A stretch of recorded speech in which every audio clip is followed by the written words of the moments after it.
आज आभार देता हूँ मंत्री महोदय का कि आज ठीक 1 वर्ष संपूर्ण हुआ है इस धरती के ऊपर। आज से 1 वर्ष पूर्व हेलो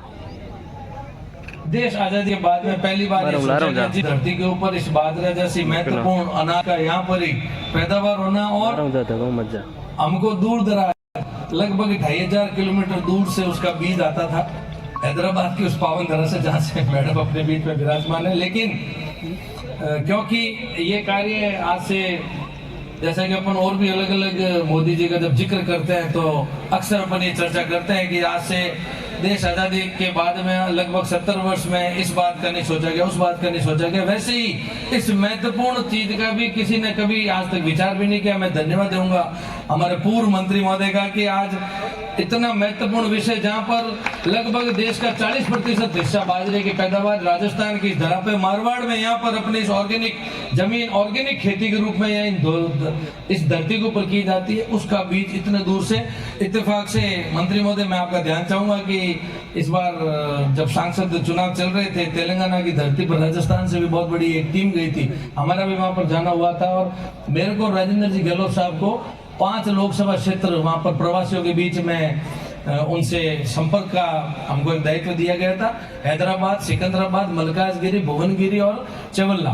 तो वहां से अपने रेड्डी साहब जो वहां से अपने उम्मीदवार थे रेड्डी साहब के वो भाई भी मिले जो ये बाजरा का वितरण कई सालों से कर रहे हैं। तो मेरे को उनसे भी मुलाकात करने का अवसर मिला था। तब उन्होंने एक एक छोटे छोटे गाँवों का जिक्र भी किया कि हम लोग वहाँ पर छोटे छोटे इन सब गाँवों के अंदर हमारे डीलर बने हुए हम लोग बाजरे का बीज यहाँ पर पहुँचाते हैं और बहुत ही प्रेम भाव के लोग हैं। तभी मैंने जिक्र भी किया था भाई अब तो हमारा वो अनुसंधान केंद्र वहाँ पर शुभारंभ हो चुका है, लेकिन आने वाले समय के अंदर हम उम्मीद करते हैं कि ये एक महत्वपूर्ण जो विषय है हमारी इस धरती से जुड़े हुए किसान भाइयों का वो अब आने वाले समय में संभव होगा। मारवाड़ की इस धरती से आज बागरे जी अपने मंत्री महोदय यहाँ पर पधारे हैं इस घोड़ामलानी की इस पावन धरती पर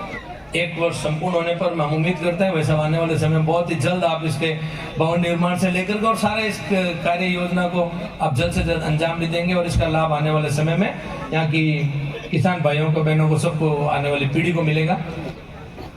यहाँ पर कृषि विज्ञान केंद्र भी काफी लंबे समय से चल रहा है क्योंकि मंत्री महोदय का यहाँ अक्सर घोड़ामलानी आना जाना लगा हुआ रहता था। अधिकारियों से मिलने जुलने का भी हमारा अक्सर इस सिलसिला एक चलता रहता था। खूब ऐसी हमारी बैठकें मीटिंगें अक्सर हुआ करती थी। जरूर एक सुझाव मेरी तरफ से मंत्री महोदय क्योंकि आपका ये सबसे बड़ा एक ये डिपार्टमेंट है, इस पे खूब जगह जगह पर मॉनिटरिंग भी अपनी अच्छी चलती है। आदरणीय मोदी जी के नेतृत्व में कोई चीज की कमी नाम की चीज तो होना असंभव है, लेकिन फिर भी अपन लोगों का भी कहीं ना कहीं छोटे लेवल पे नीचे जा करके दायित्व और अपना मजबूत हो जाता है। अपने लेवल के सुझाव है, वहां से तो सब कुछ अच्छा चल रहा है। आपके तरीके से भाई कैलाश जी की तरफ से सब अच्छा ही चल रहा था, लेकिन फिर भी यहाँ पर अधिकारियों को कर्मचारियों के लिए सुझाव है कि जिस तरीके से एक रूढ़िवादी तरीके से आदरणीय मोदी जी पिछले 10-11 वर्षों से प्रयास कर रहे हैं व्यवस्था परिवर्तन का, पिछले 1 वर्ष से 13 महीने से आदरणीय भद्रलाल जी यशस्वी मुख्यमंत्री राजस्थान सरकार वो भी प्रयास कर रहे हैं व्यवस्था परिवर्तन का, लेकिन फिर भी इन बड़े महकमों के अंदर वही फ्लायर छपाना, वही कैटलॉग छपाना, वही बैठ के कर लेना औपचारिकता रूढ़िवादी तरीके से उसके ऊपर ज्यादा फोकस किया जाता है। उनको धरती पर जमीन पर कैसे उतारा जाए उसकी चर्चा। एक बार मैं यहाँ पर अभी जिला हेडक्वार्टर पे डीएलओस की बैठक में था। अलग अलग जगह पर कहीं पर भी जाते हैं तो वहाँ के कृषि डिप्टी डायरेक्टर साहब से पूछना हुआ, आप बताइए साहब कि हमारे किसान है, हमारे ये बाड़मेर, जैसलमेर, जालोर की धरती एक ऑर्गेनिक धरती के रूप में जानी जाती है। हमारे कैलाश जी इसका पूरा हिंदुस्तान के अंदर जगह जगह पर इस चीज का बड़े जिम्मेदारी से प्रचार प्रसार भी किया करते थे, लेकिन फिर भी कुछ फसलों के लिए यूरिया डाली जाती है।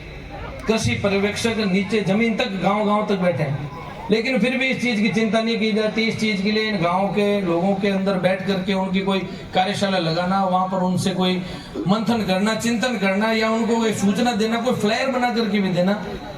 कि 1 कट्टा जो यूरिया का है वो कितना बीघा जमीन में डाला जाता है। बड़े बड़े अधिकारी को पूछ लिया तो वापस जवाब देते हैं कि साहब इतने हेक्टेयर के अंदर, अरे मेरे माई के पूत हेक्टेयर की यहाँ पर भाषा ही नहीं जानता है किसान। आपको तो यहाँ पर बीघा की भाषा सीखो पहले तो, और फिर बताओ कि वहाँ पर कितना बीघा में कितना यूरिया डालना है। वो अज्ञानता में, एक वहम के चक्कर में, एक डर से वो उस ऑर्गेनिक जमीन को खराब कर रहा है। अब नैनो यूरिया आ गया, उसका उपयोग कैसे किया जाता है? तो सिर्फ इस औपचारिकता से बाहर आकर के जमीन पर कैसे इन अधिकारियों के लिए मेरा बहुत मजबूती से आपके मार्फत ये सुझाव है कि अपने को इसकी अलग से कार्यशाला, ब्लॉक स्तर पर, गांव-गांव पर ये कार्यशाला लगनी चाहिए। सिर्फ ये ऐसे टेंट खींच करके और यहाँ पर आकर के और सिर्फ मीटिंग करे और तालियां बजे रवाना कर दे, वैसी चीज से अपने को 2-3 कदम नीचे उतरना पड़ेगा गांव स्तर पर। ये आवश्यकता है एक समाज की। अपने कार्यकर्ता हैं, आप लोग मंत्री लोग आएंगे, अपन सब लोग आएंगे, तो अपने लिए तो अभी आए उससे भी 4 गुने ज्यादा अपने आग्रह पर यहाँ पर आ जाएंगे। लेकिन इनके लिए अपने को जो करने की आवश्यकता है वो अपनी सबकी नैतिक जिम्मेदारी है, और आने वाले समय में इस चीज का लाभ मिल सके और जमीन पर इन चीजों का सही उपयोग हो सके। सरकार बहुत कुछ देना चाह रही है, आप बहुत कुछ देना चाह रहे हो, ये लेने के लिए बहुत इंतजार कर रहे हैं, लेकिन बीच वाली कड़ियां कहीं ना कहीं मिसिंग है। इन कड़ियों के अंदर कुछ संशोधन करने की, उनकी कार्य प्रणाली के अंदर, उनकी कार्यशैली के अंदर संशोधन की आवश्यकता है, और अपन आने वाले समय में इसके लिए संयुक्त रूप से प्रयास भी करेंगे। कृषि विज्ञान केंद्र और आपका ये बादल अनुसंधान कहें कि यहाँ का इसका हेडक्वार्टर गुड़ामलानी है, तो हम गुड़ामलानी के कार्यकर्ताओं की इसके लिए और भी जिम्मेदारी बढ़ जाती है। कुछ यदि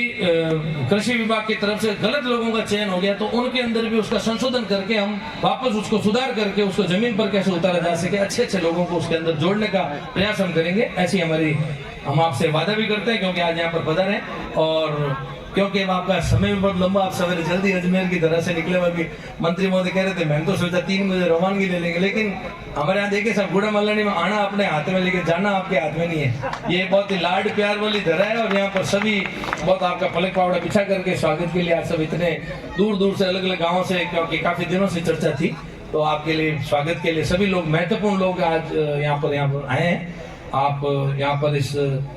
महत्वपूर्ण विषय के लिए 1 साल संपूर्ण हुआ है, क्योंकि आपके सामने पूरा हिंदुस्तान जैसा बड़ा देश है, लेकिन एक गुड़ामलानी जैसे इस छोटे से गांव के अंदर बाड़मेर की इस आने वाले समय में जो